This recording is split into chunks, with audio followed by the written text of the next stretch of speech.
following is a chapter reading by the Worm Audiobook Project. Please support the original author at parahumans.wordpress.com. Thank you and enjoy.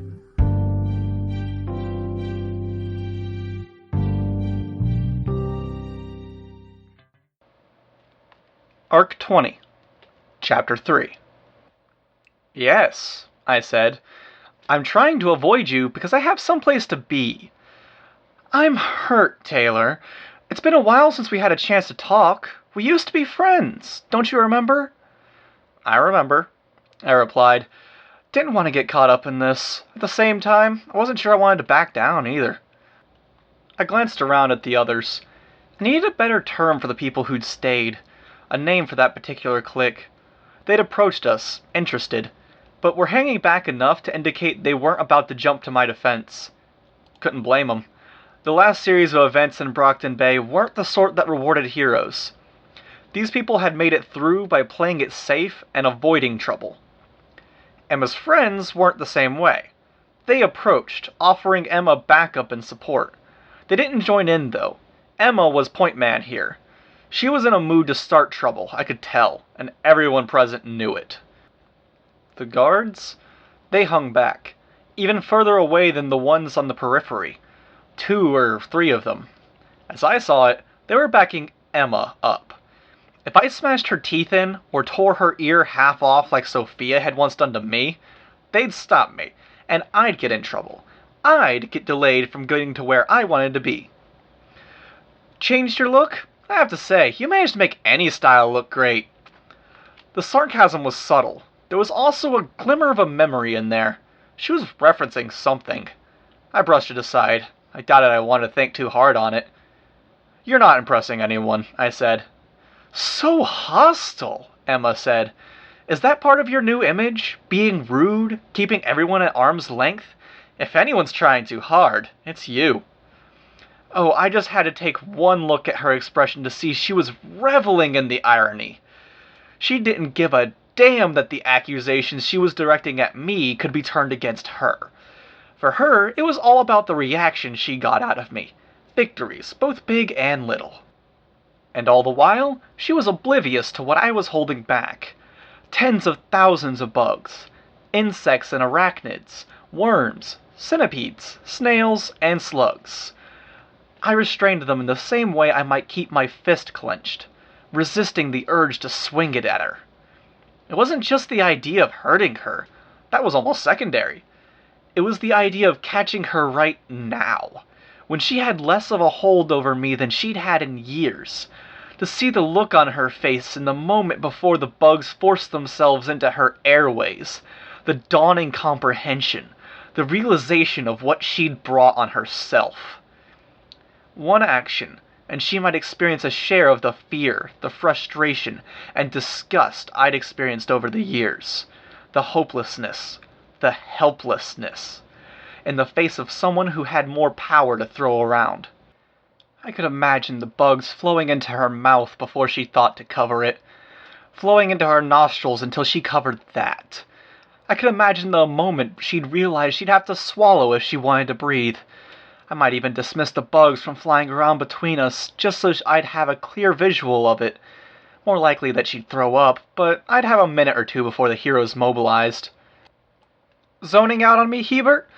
Or did you spend too long outdoors and bake your brain?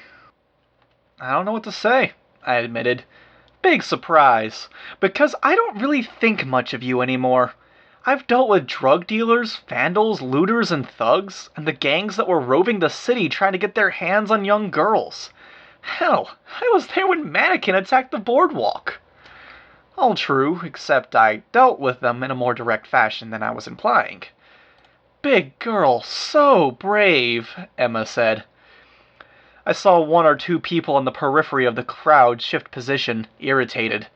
They weren't my allies, not exactly, but Emma had just lost points, belittling what they had been through. I have a bit more perspective, I told her. I've seen how shitty people can be. I've seen people who were desperate, fighting just to get by. Others preyed on people in the midst of it all. I can't say respect them for it, but maybe I understand it. She started. I cut her off, talking over her. And the thing is, even after seeing all the starving people, the ones who ate trash or stole to make it through the next 24 hours, I think less of you than I think of them. I could see her eyes narrow at that. You're insulting me? I'm stating facts, I replied. Talking to you even now, I'm realizing how small your world is. You think of popularity in high school, of looking nice. That's not even 0.1% of what's going on in the world at large.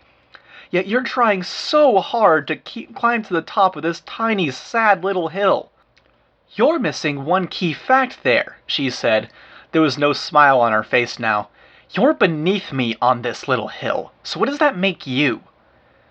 Emma, you're snarling at me and insulting me, trying to make jabs as if each little gesture will give you a higher spot on the totem pole. But there's no point. I'm not even a student here. You're a dropout, a failure. I sighed a little. I really like this approach of yours. You started off really subtle, and in the last minute alone, you've descended to flinging basic insults at me, trying to see what sticks. Except I'm really not bothered, and you're doing more to make yourself look bad. Maybe I should have let her play it out a bit more, and try a few more aimless jabs before I called her on it. Didn't matter. One member of her entourage piped up, "Who do you think you are, talking to her like that?" Another, "You think you're so smart, telling her what she's..." The girl stopped as Emma raised her one hand. Emma was glaring at me. How long had it been since I'd seen her anything beside glee and mean smirks?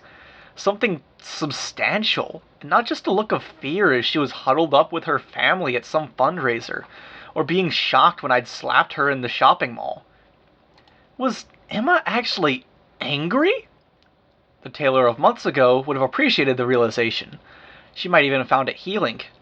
Not caring about what she said now came with an equal measure of not caring about her reaction. I was almost disappointed.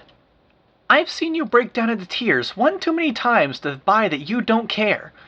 You're a wimp, Hebert. A coward. You just want to look strong, pretend you're something other than what you are. No, I replied. I just want to go to lunch with my dad. If you want to stroke your own ego, you can do it after I'm gone. I didn't feel better as this played along somewhat in my favor. I was still angry. I still wanted to hurt her, to see the look on her face. But that feeling, in combination with what I'd mentioned to her earlier, when I'd said how small high school seemed in the grand scheme of things, it made my emotions seem out of proportion, monstrous. And punctuating that monstrous line of thinking was the bugs, reflecting my feelings. It almost made for a throbbing sensation, insistent, the swarm working to move toward me, being pushed back with a semi-conscious thought the next moment. She was getting to me, and it wasn't the way she intended. You keep trying to run, Hebert, like a coward. You should thank me. Thank you? I'd love to hear this one. God, if you'd just pretended to grow a spine a little sooner, everything would have been just fine. Somehow I doubt that. People who stand up for themselves get respect. If you would have tried this a little sooner, laughed more at the pranks and jokes, stood a little straighter instead of cringing like a whipped dog, it would have worked. We would have been friends again. You'd have been a part of the group, and things would have been peachy. But you put it off too long. You made yourself into a victim. It wasn't us. I could feel a few ideas fall into alignment. You're talking about Sophia. You mean she would have let me into the group? That's part of it. Now we were talking about Sophia, about Shadowstalker. Emma knew that the two were one and the same, and I knew as well, but I couldn't let on. Still, it was leverage. That's a lot of it, I bet. How demented are you that you think I'd fucking want to be your friend after all the shit you pulled? Are you really better off where you are? Now? Yes. Then? Fuck, even then, yes. I called you pathetic a minute ago, but Sophia's worse than you.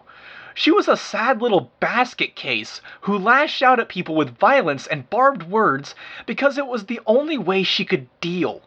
The only real advantages she had were the fact that she was attractive and how you were misguided enough to look up to her, which is laughable unto itself. Watch it, she said. I would have thought you were better than that, but no. She brought you down to her level, and you saved her from becoming a deranged thug, and made her a popular deranged thug instead. One of her friends stepped forward, no doubt to bark a retort, but Emma pushed her away.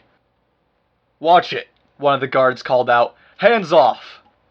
He was perfectly content to let this argument slide, but a push was too much. Whatever. Emma turned to her friend. "Sorry. Whatever," the girl muttered back. She didn't look too happy. Emma turned to me, and she had that mean, sly smile, like she had all the confidence in the world. "You want to play hardball, Taylor?" "I want to go meet my dad for lunch. I've already said. You've been playing hardball for years. You can't really top using my mom's death to taunt me, unless you're willing to pull a weapon." "Sure I can." The anger had faded, and she was cool, calm. She seemed to relish her words as she said them. "You killed your mom." I didn't have a response to that. My thoughts were momentarily a jumble, as I tried to process how that was even possible. "Remember? You were at my house when you got the call? You were supposed to call your mom. She was dialing for you when she got in the accident." Pretty weak, Emma. I don't really buy it. I don't think even you buy that I'm at fault. "Oh, but there's more. See, your dad thought so too. Your dad blamed you. And he blames you. Remember? He kind of disconnected, stopped caring about you. You eventually went to my parents to ask if you could stay over some until he found his feet." I could remember. It had been the darkest period following one of the darkest moments of my life. "My dad gave good old Danny a talking to, and your dad said he couldn't get over it. He thought you were responsible.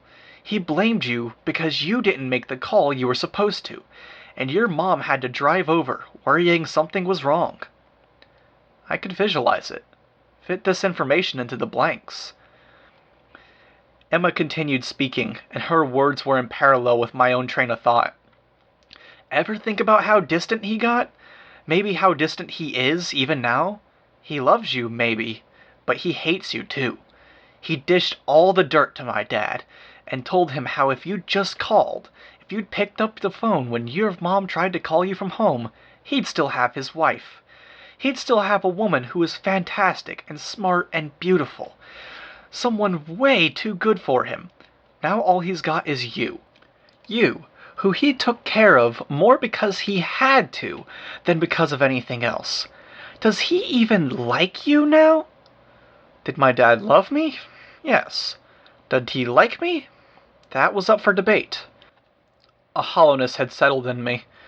I wasn't sure how much of that was what Emma was saying, how much was me thinking back to those days, and how much was an extension of the dissonance I'd been feeling since I stepped foot on the school grounds.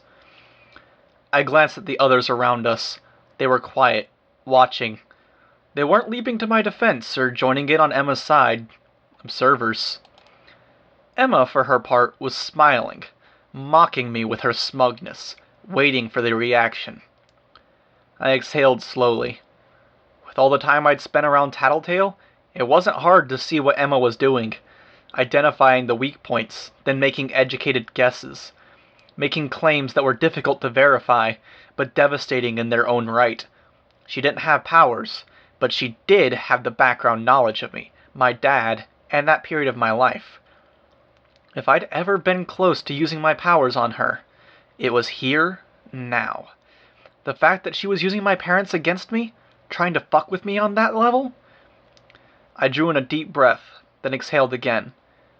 Be calm. Was it true? Possibly. But it would be next to impossible to verify, unless I was willing to discuss old, ugly memories with my dad. Right here and right now, the information had only as much weight as I gave it. I had to react to it like I might one of Tattletale's head games. "Okay," I said. "Are you done? I'd like to go now." The anger was bleeding out of me. If that was all she could do, on a spur of the moment, I didn't need to worry anymore. The smile on her face remained. It wasn't quite so smug now. I'm sorry. I should have realized you were a heartless bitch. You don't even care. I don't really think I believe you, I replied. But even if I did, whatever. I've dealt with people who are smarter than you. I've had to handle people who are scarier and meaner than you. I've even had to work with people who are better at manipulating others than you. You don't have the slightest... I stopped. My phone was vibrating. There was too many possibilities for what it could be. Issues with the ambassadors, my dad, Charlotte. I turned away to answer the call, putting the phone to my ear. Taylor, my dad spoke. Hi, Dad, I said. How's the work? It's not, I said. I got a call from someone I've been working with on and off, and stopped by the school. Where are you? The boat graveyard. We're trying to do some problem solving, and it's slowing us down. Which school? Arcadia. Want to meet me halfway? Through the single fly I'd planted on her, I could tell that Emma was striding toward me. With only a split second to decide on a course of action, I decided to let her hit me. She struck the phone out of my hand, and then shoved me into the wall that marked the perimeter of the school grounds. Emma didn't say a word, but she was panting. Was she trying to think of something to say? She pulled me away from the wall, only so she could slam me against it again. I could have laughed. She wasn't strong. She wasn't intimidating. I thought about saying something. You're out of cards to play, you've dropped past insults, and you've descended into brute force now? I didn't get a chance. A guard advanced on us and pulled her off of me. The guard sounded almost casual as he kept a grip on the back of her shirt and one of her wrists, fighting to stop her from struggling. Now we're off to see the principal. Figured. I glared at him. So you stand back until a fight erupts, and you get both attacker and victim in trouble. The job's to stop students from hurting others or getting themselves hurt. Not about to step in the middle of an argument, or I'd be running around all day, he said. I'm not even a student here, I replied. Didn't figure you were, with how fast you were in and out. That's why it's your call. You can go, do that thing we were talking about with your family, or can come back to the office with me and the girl. What's the difference? I asked. He shrugged, then grimaced as she continued to struggle. We're supposed to take any troublemakers to the office along with the students who might be willing to testify. You're not a student, but maybe you plan to be, so it's up to you. I didn't respond right away. For one thing, I was going to relish the sight of Emma finally getting the short end of the stick. For another, I couldn't shake the notion that this was some kind of trap. For so long, it had been 2 steps forward and 1 step back. Why should things be any easier now? I picked up my phone and put it to my ear to see if the call was still connected. Hello? Taylor? My dad was still on the other end of the phone. It's okay, I said. I met Emma's eyes. Emma tried to pick a fight. They're taking her to the office right now. There was a pause on his end. Do you need me to come? You said you were busy with something. I doubt anything will come of this, so don't stress over it. Want to meet tomorrow? Okay. Good luck. Thanks. Love you, I said. The memories Emma had just stirred up flickered through my mind's eye. You too, he replied. I hadn't taken my eyes off of Emma. She glared at me up until the moment the guard hauled her around, forcing her to march toward the school. You, in the sleeveless t-shirt. And you, girl with a haircut, the guard said. And you, the blonde in the purple shirt. You're witnesses. Inside. He'd named 2 of the people who were hanging outside, both with a telltale look of people who'd stayed in Brockton Bay, and one of Emma's friends. There was some hesitation from a girl with the right half of her head shaved. Her friends nudged her, and she joined the group. Eyes were on us as we collectively headed in the direction of the office. Emma pulled her hand free of the guard's grip, and sullenly marched at the head of our group. Once or twice she tried to change course, but the guard gave a little push to keep her moving. It meant that every set of eyes was on her from the moment we were entered the school to the point we reached the front office. Principal Howell had given up on managing the late arrivals when we turned up, and was on the phone at the very back of the office, Seeing us, she looked almost relieved to have a distraction. One finger pointed the way to her office, and she quickly wrapped up her call, cupping one hand around the mouthpiece to drown out the babble of voices from the gathered students. We had to take very different routes to get there, with the counter in the way. By the time that we arrived, she was seated behind her desk. Emma and I took our seats at the front desk, with the guard and the 3 witnesses lined up behind us. The principal wasn't terribly attractive, and her roots gave away her bleached hair. Just going by appearances and the colorful blouse and scarf she wore, she didn't give me the sense of an authority figure. I didn't get the sense she'd stayed in Brockton Bay these past few months. Then she spoke, and my initial impressions were banished the instant I heard her hard tone. "Collins, 30 words or less, give me the rundown." The guard answered her, pointing to Emma. Extended argument was initiated by the blonde one. The one with the glasses tried to back out. Blonde escalated to pushing and shoving. I stepped in. "Okay," she said. "Witnesses, any commentary? Keep it short." "What he said," the girl with the half-shaved head said, sullen. "The one who started it, I think her name was Emma? Yeah, she's a bitch." This was somehow surreal. I wondered if I was caught in some kind of trap. The ambassadors didn't, to my knowledge, have anyone with a power that could mess with my head. Maybe Haven or Fallen had someone like that, capable of trapping me in some kind of warped world where things actually turned out okay, leaving me in a state where I never wanted to leave. Such a world wouldn't necessarily have Emma in it in the first place, though. Or Greg. "Emma didn't do anything wrong," the blonde in purple shirt said. "There's a history. She was only responding to some stuff that happened before." "I don't care about what happened before," the principal said. "I care about keeping the peace. We've already had 3 fights with weapons, and the day isn't even half over. No less than 10 fistfights. Nearly a third of the students attending this school were in Brockton Bay during the recent crisis.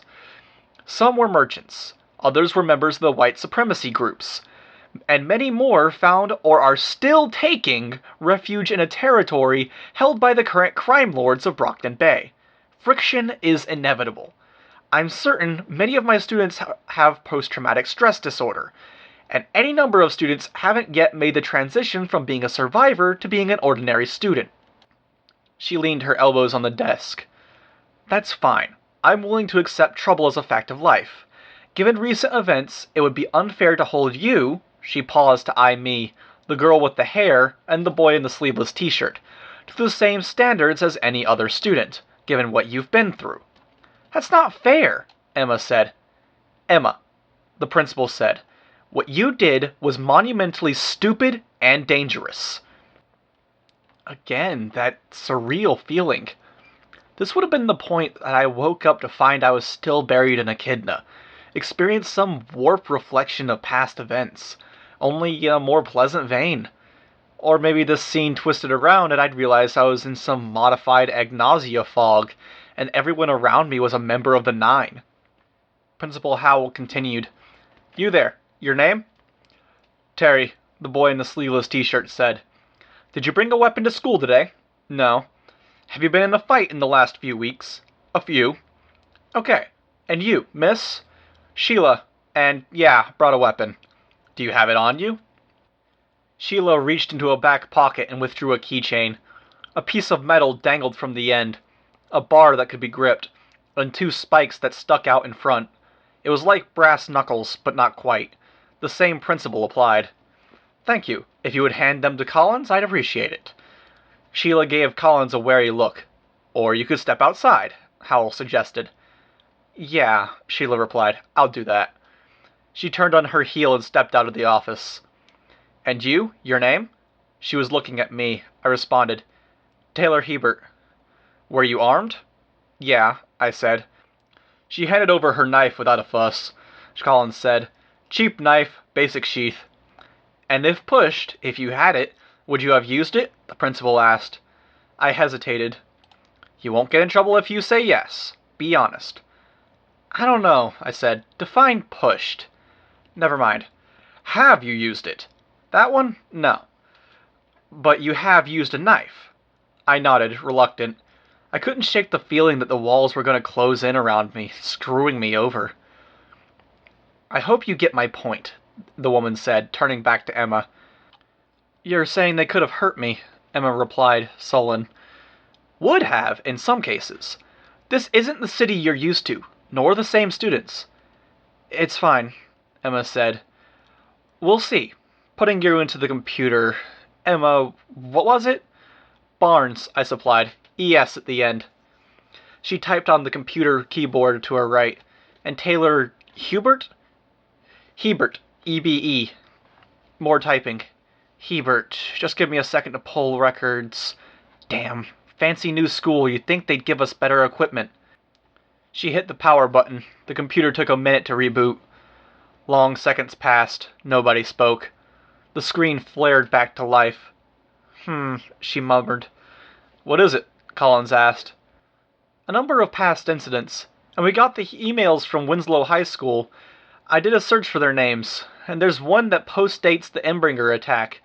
It's apparently a string of text messages between an Emma Barnes and a Sophia Hess.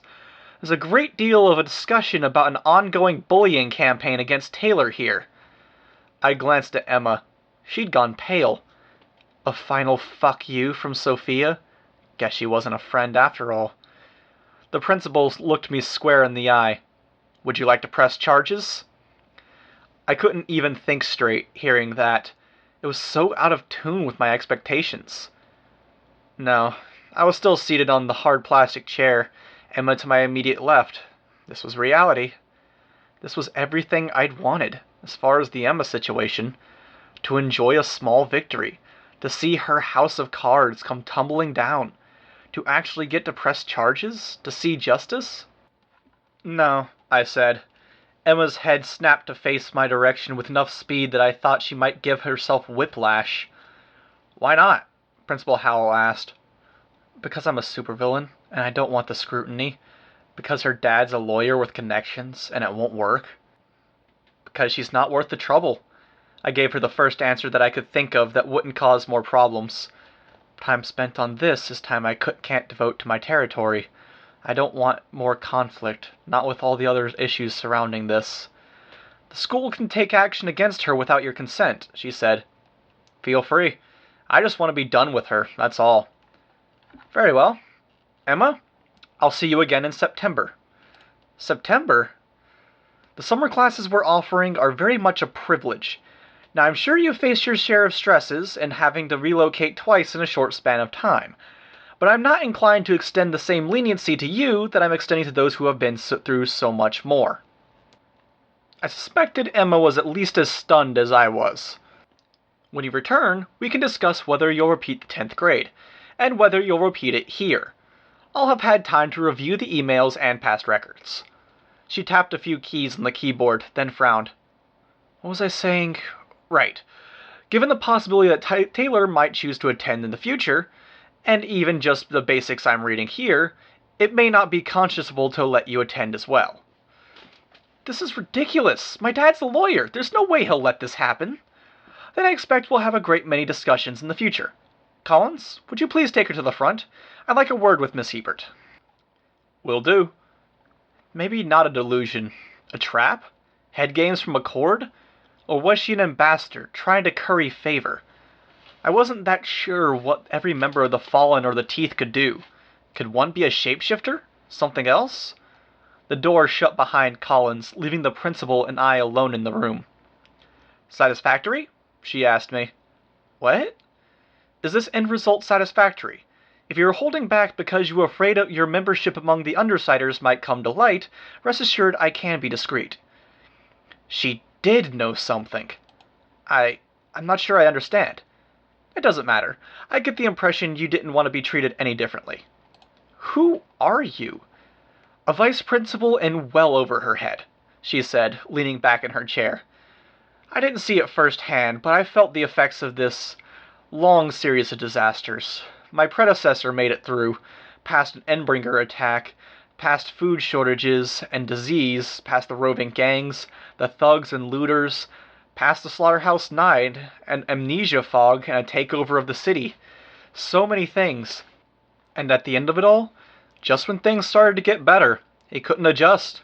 He got in a fight, was punched in the head, and died soon after of an embolism. I'm sorry. 17 years working together. He was like a brother. I told myself I would keep the peace. Someone gave me a list of names, and I recognized yours on that list. So perhaps I support certain students and keep an eye on ones who inevitably cause trouble anyways. Tattletale. She arranged this. I'm not confirming or denying that I'm such a student. Of course. But why? What do you get out of it? Peace. It's an ugly road to travel to get there, but it's peace. I lost one good friend and boss to the Chrysalis here. I won't lose anyone else, particularly not my students. Why did she have to tell me? I would have been content to be ignorant here. This was a perversion of justice. The fact that it was perverted in my favor didn't matter. Treat me like you would anyone else, I said. I will. I couldn't quite believe her. If she was currying favor with Tattletale, helping to solidify Tattletale's hold and perhaps feeding Tattletale information on more troublesome gang members, I wasn't sure I could trust her to stay impartial here. I'd won, so to speak, but this small revelation had taken the justice out of it. I'm gonna go, I said. I need you to fill out some paperwork so everything's organized for Emma's suspension. Are you a student? No. Are you intending to be a student? No. Okay, then I'll have you fill out a form as a visitor. Let me reboot my system again, print what you need. You can fill out one short page, and I'll manage the rest. I was about to protest, to give some excuse and go, but the phone rang. She picked up and pressed one hand over the mouthpiece. Wait at the front, a secretary will bring it to you. I couldn't refuse without intruding on the conversation. I stepped outside.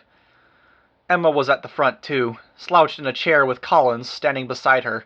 No doubt she'd had a secretary let her call her dad, or would as soon as an opportunity came up. I stood at the opposite end of the room. I felt numb, a little disgusted with how things had turned out, that the only reason this system seemed to be working was because it was already corrupt to a fundamental level. I could still feel some of the anger and irritation from the argument with Emma, the thrill of adrenaline. I raised a hand to adjust my glasses and found my fingers were shaking. I was trembling. I couldn't identify why. None of the emotions I could single out would account for this kind of response. Even all put together, they shouldn't have gotten me halfway there. I had a lump in my throat. I felt like I might cry, and I wasn't sad. Was I happy? Scared? Relieved? I couldn't sort out anything in the jumble. Was my emotional makeup that fucked up? I found a chair and fell into it, rather than sitting. I focused on deep breaths, on using my power to contact my bugs and detach myself from things. Hebert? Taylor Hebert? A secretary was calling out for me. I stood and made my way to the front, where I got the paper, already attached to a clipboard. Some had already been automatically filled in. There was a header asking for me to double-check the details. My name, my age and grade, the address. I stopped. Address: 911 Incoming Street. Alt address: 9191 Escape Avenue. I looked up at the direction of the principal's office. She was standing at the window, staring at me, a phone pressed to her ear. She mouthed a word at me. Run. Someone knows I'm Skitter. I ran.